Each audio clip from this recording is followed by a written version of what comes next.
time we're talking about Iron Man Haunted.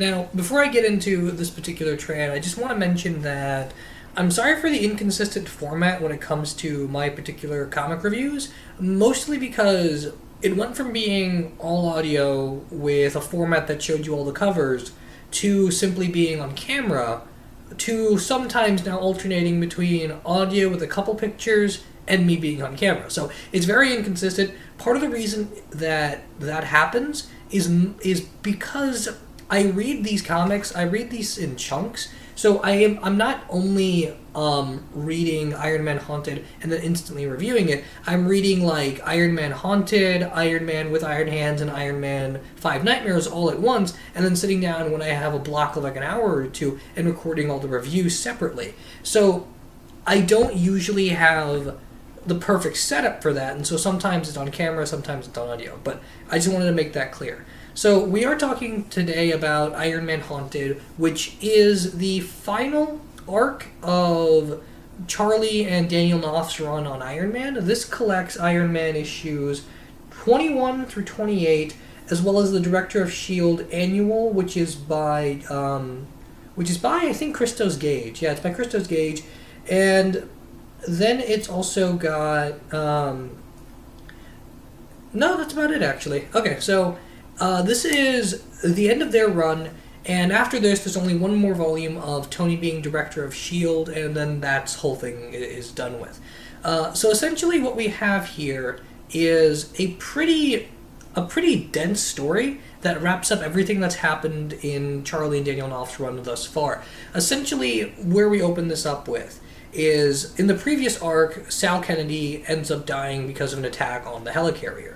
And we know that the diplomat from the opening of their run with Execute Program has been working behind the scenes to get the Mandarin's rings and then use the Mandarin in his own conquest, but the Mandarin kills him. And then the Mandarin goes under a new disguise and uses Maya Hansen to set up a research facility to get Extremis and to use that as a weapon. And so this is the culmination to all of that. This is the end of the Mandarin story and of everything with Maya Hansen and Extremis. And so, like every time a Mandarin story happens, literally every time we have a Mandarin story, this is another reinvention of the character. This is another story where he is having some sort of awakening, epiphany moment where it's like, oh, I had it all wrong last time. This is what my mission in life is. So, what he wants to do is he wants to take Extremis that Maya Hansen has developed, and he wants to inject the entire population of the planet with it. And if you have a particular gene, it makes you immune, it makes you able to survive the Extremis procedure. That's why Tony's able to survive. And the Mandarin makes very clear that he doesn't have this gene, that when Extremis hits, 97.5% of the population is going to die, and he is going to be among that percentage. But what he's discovered now is his worldview is no longer about conquering the world and taking over. Now it's about enhancing a humanity and wanting it to evolve. At this point, he believes that his destiny is to try and create a better society. And that's interesting, and it's a totally different spin. It's in no way consistent with the Revenge of the Mandarin story or the Mandarin story that we did. It's in no way consistent with the Rings of the Mandarin story. It's in no way consistent with the other Mandarin stories we've done with the Mandarin Son. It's in no way consistent with any other version of the Mandarin whatsoever. But that's mostly because no version of the Mandarin is consistent with any other version of the Mandarin anyway. So it's a completely reinvention, and it's actually legitimately interesting. I actually really like this take. I think it's fascinating. Now, I always like the villains that question the worth of humanity to be saved in the first place, and doing that with the Mandarin, I think, is an interesting way to go. I like his approach to this. I like how calm and almost diplomatic he is about this need to help the world evolve. And he's very clearly happy about this, you know? Like, it's not a crazy evil villain plot. I mean, it is, but he's not treating it like that. He's not treating it like a stereotypical villain. He's doing this out of, from his perspective, the goodness of his heart. And that's not to say there isn't some really cool stuff with him just visually and supervillain-wise. There is this fantastic panel right here of the Mandarin using his lightning ring, and it's so cool. I love the way he's designed in this. I love the long white hair and kind of the more skinny build. I think it's really cool. So, Tony is figuring all this out through the story, and throughout it, he's actually hallucinating, and Dr. Samson comes in and explains to him what's going on, but basically, Tony's getting too much information from Extremis, so in order for him to cope with it, some of it has to be drowned out, and sometimes when there's really important information, it's going through the guilt part of his brain and conveying important information to him through hallucinations, which is kind of a cliche. It's something we've done a lot of, but it's interesting in this case because we're seeing things like Tony hallucinating Sal Kennedy, and it's him hallucinating back to a lecture back when he was a student, and hearing Sal Kennedy break down some information about how drug trials are conducted, and that's how we realize is the Mandarin is doing this Extremis thing as like a drug trial, and that's where there were all these missing people in Nebraska. It's kind of interesting, and you get some really haunting moments in this. The book is called Haunted, and the way it opens, the first 2 or 3 issues of this, it is very haunting. It is kind of ominous. And the whole notion that Tony's hallucinating is coupled with the fact that Tony won't get out of his armor. Throughout most of this, he decides that he's going to stay in armor the entire time. And that's part of the reason Doc Samson investigates and has this discussion with him about the hallucinations, because Tony refuses to take his suit off. And when he does, because the art's already kind of sketchy, but because he does, or after he does, you see scenes of him where like his hair is all messed up, his facial hair is growing wildly, he's extremely exhausted. He's very much afraid, and he's very much afraid of dealing with the world without the armor as some sort of shell. And in that way, there's definitely a lot of Iron Man 3 in this story. And you see the same kind of Tony investigating things on his own element that movie did, but also the idea that Tony is sort of in a cocoon throughout this whole process. And Extremis is sort of his way of beating his inferiority complex in a lot of instances. I think that's really interesting. And so Tony's basically being written off as crazy, and Doc Samson makes him wear this inhibitor anklet, and that stops him from taking Extremis. And so when he's investigating things later and he isn't able to take the anklet off just yet because there's an ongoing investigation as to whether or not he should remain in charge of S.H.I.E.L.D., there's scenes where he needs his armor, very obviously. And so he gets his classic red and gold armor, and then towards the end of this, when he's fighting the Mandarin, he gets his Silver Centurion armor. Now, same plot hole as everything post-Busick, which is Tony's armor is not properly shielded prior to the safe armor. So it should be making him sick. And no one mentions that. Just throwing that out there. At this point, they forgot, so maybe I should get over it, but it annoys me.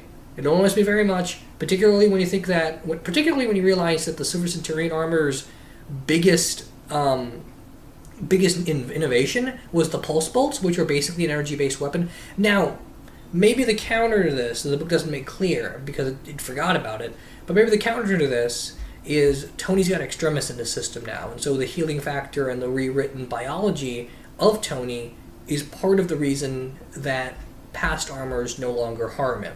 But that's going to be an excuse that doesn't work later when we get to the Mad Faction stuff, when we talk about World's Most Wanted, and Extremis is leaving his body, and then he's putting on older armors, and it doesn't seem to be having any adverse effect on him. But yeah, that's just a bit of a plot hole there. So the one really interesting thing about this whole setup is between everything Charlie and Daniel Knopf have done, along with when you get to the Stuart Moore with Iron Hand story, we've developed this trinity inside of S.H.I.E.L.D. is very similar to Star Trek with the way Spock, McCoy, and Kirk operate, but here it's Maria Hill, Dugan, and Tony Stark. And there's very clearly a relationship between these three as a triad, as two of them help ground the third. And Dugan is very much a gung-ho type person. Dugan, regardless of situation, is thinking about things in terms of a soldier as an experienced soldier and as someone that isn't afraid to get their hands dirty. Maria Hill is thinking of everything in terms of like protocol and shield status and getting promoted up to higher ranks, and then Tony's thinking of everything as kind of an adventurous explorer type. And so they do kind of fill those voids of Kirk, Spock, and McCoy. And then there's really great moments, particularly in this, where all three of them are ready to go down with the ship together. Maria Hill has a moment here where Dugan chews her out for always wanting to just keep getting promoted as opposed to really doing anything with S.H.I.E.L.D. And that change in her, that turn, isn't developed very naturally. It's kind of awkward, but even so, there's some really interesting things done here with Maria Hill taking the fall for Tony refusing to let her take the fall, Dugan doing a lot that is just not in his power anymore, but he wants to help his friends, and I like that trinity a lot. I think it's a lot of fun. The other plot point here that's been continued from the previous volume is that the Mandarin put his rings inside of his spine so that he can use them without his hands, which are now cybernetic because he lost them with the Dragon Seed Saga. And that's a little iffy, mostly because he decides to burn them into his spine, but he doesn't decide to burn them far enough into his spine to where people can't tell that they're there. So all Tony has to do is like reach down his back and like yank the rings out with his armor. And it's kind of a graphic scene. It's kind of painful just thinking about the fact that it's like someone pulling your piercing off. That's basically what it is. But why wouldn't he hide that a little bit below the surface? Why would he just have them like partially dangling off of his skin? I don't know, that's weird. But otherwise, it's kind of an interesting visual. I think it's kind of smart of the Mandarin to go ahead and do that. Even if he had his hands, I think the idea of putting the rings inside of him is definitely improvement on what he wants to do. And it's also an interesting parallel to the fact that Tony's now enhanced, that Mandarin wants to enhance people, and that he is artificially enhancing himself with the rings. I think that's kind of interesting. I mentioned previously that the Extremis armor is too powerful. It is still too powerful. I don't like Tony having a healing factor, which is a thing that's been in the previous stories, but here, to get his anklet off, he chops off with a laser part of his foot. And then he recovers because of Extremis healing factor, and I don't like that. Biotechnology in armor, I think is an interesting concept, and I think when you get to Bleeding Edge, it is conceptually the perfect Iron Man armor for the 21st century. And something about a healing factor just doesn't sit right with me. I think part of what it is that the way the armor has progressed, Tony's gotten too powerful and the rest of the universe isn't dealing with it in that way. Like, there will be moments here where he takes out the Sentry no problem, but there's no reason Extremis enhanced Iron Man can't defeat the Hulk. Now, we just got past World War Hulk, so maybe he can't defeat, like, World Breaker or World Cracker Hulk, but he should be able to defeat the Hulk with Standard, and he should be able to defeat the Thing. Like, there's a lot of power in just plain old Extremis Iron Man that he should be one of the most powerful people in the Marvel Universe, and yet he regularly gets beaten in other books by people that don't have enhancements like his. And so sometimes it feels awkward that Iron Man is too powerful and nothing's a threat to him anymore, and sometimes it feels awkward because too many little things are threats to him. And so I wish there was just more consistency all around so things like the healing factor wouldn't bug me as much. I wish that the stakes for him as a person were more consistent. Final thing to mention about Haunted as a story is that Norman Osborn, who's very slowly going to get control of S.H.I.E.L.D. after the Dark Reign and all that, he's on the board of the committee that regulates superheroes. And so there are moments here after Tony does what he does with the Mandarin and trying to investigate him but being deemed crazy, that he's on trial with the rest of his triad. There's moments where Norman Osborn comes in And he's very clearly trying to paint Tony into a corner and being political about this, and him being set up as wanting to take over S.H.I.E.L.D., I think is handled very naturally here. But that's about it for Haunted. We'll go ahead and talk about the Iron Man Director of S.H.I.E.L.D. annual next, which is done by Christos Gage, but I want to quickly mention that their run altogether, from Execute Program to the Civil War issues of Iron Man to Director of S.H.I.E.L.D. Iron Man to Haunted, I think the Charlie and Daniel Knopf run is really, really good.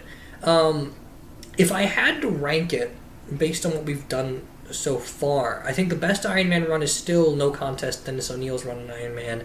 And then after that, the first Michelini and Layton run, followed by, well, actually, I'm thinking about Len Kaminsky, then the first Michelini and Layton run, then the Charlie and Daniel Knopf stuff, then the John Byrne stuff, then the Kurt Busiek stuff. I think those are, as of right now, the best Iron Man runs we've gotten. And we'll go on to Matt Fraction pretty soon here, and I think that's definitely going to change the ranking a little bit. But all in all, a lot of what's done here with Director of S.H.I.E.L.D. I really like. I think that the father-son duo of Charlie and Daniel Knopf have a great voice for Tony. I think they have a great voice for the Marvel Universe as a whole, and I think they really understand how to make Tony relevant and a sympathetic character in a heavily political climate without ever making Tony too much of social and political commentary.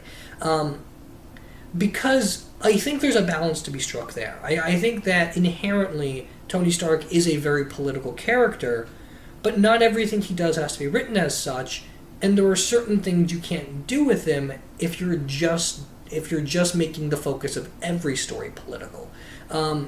And so I think what the balance they've struck in a lot of these cases here really works, because now it's just a character drama against a political backdrop, as opposed to being a political drama with character stuff infused into it. And there's room for both with Iron Man. I think there are some really good political stories of Iron Man. I think there's very good just action-adventure stories of Iron Man.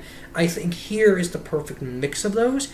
And there are certain things about Tony Stark that they're drawing on that I don't necessarily agree with when it comes to who I believe that character to be, but they write it so well that it doesn't matter. And that's part of what I enjoy about this. So the Knopf's run on Iron Man it's really good. I really recommend going out and checking it out. And then finally we'll have to talk about the Christos Gage Director of S.H.I.E.L.D. Annual number 1, which is the most James Bondy Iron Man comic we've had in a very long time. I really like this. I think it's ridiculously fun. We've got Tony hanging out with beautiful women that are secret agents. We've got massive gunfights where he doesn't have his repulsor, so he's got like a repulsor pistol. We've got lots of weird gadgets all the way through. We've got really fun one-liners. And then we've got like really quirky henchmen that attack Tony in different settings. The whole story basically deals with Madame Hydra being in charge of this country and siphoning off the resources and wealth and abusing the people of this country to fuel Hydra. And so Tony decides to go there with a team of beautiful women, secret agents disguised as beautiful women, that he is going to use to help fund a rebellion within the country and find a new leader to overthrow Madame Hydra, so that this is no longer a state ruled by a dictator. And so he goes with a woman named Tiger, the first Tiger being spelled Tyger, and then the second Tiger being Tiger. And that's what it is. It's just that. It's just Tony going around having crazy adventures in Mandapore, trying to dethrone Madame Hydra, and it's so much fun. Christos Gage did Iron Man 33 through 35, which is a Secret Wars War Machine tie-in, and he did 19 through 22, which is World War Hulk tie-in. But as far as I would know, Christos Gage never had like a solid run on Iron Man. I think he really deserves one. I think he'd be perfect for that, for parts of this character. I think if you ever wanted to recapture a lot of what Michelini and Layton did with a more like Jack Kirby Stan Lee vibe to it, a little bit more adventure with the characters bellowing underneath the surface, I think Christos Gage is a perfect fit for it.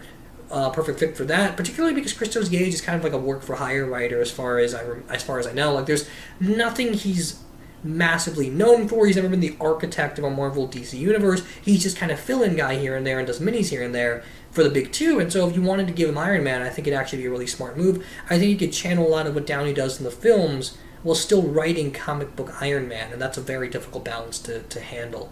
So I really like this. This is definitely worth picking up. I think this is really good. It builds directly off the rest of the stuff, so you have to read all of the other stories that lead up to this, or you're not going to get it. You even have to read parts of Extremis to make sure you understand where the rest of this is going. But definitely recommend this. Let me know what you think in the comments, whether you agree or disagree with anything I said, and that's going to do it for the Knopf's Iron Man. When we come back next time, we're going to do the final story in the Iron Man Volume 4 era, which is with Iron Hands. So thanks everybody for watching, and I'll see you next time.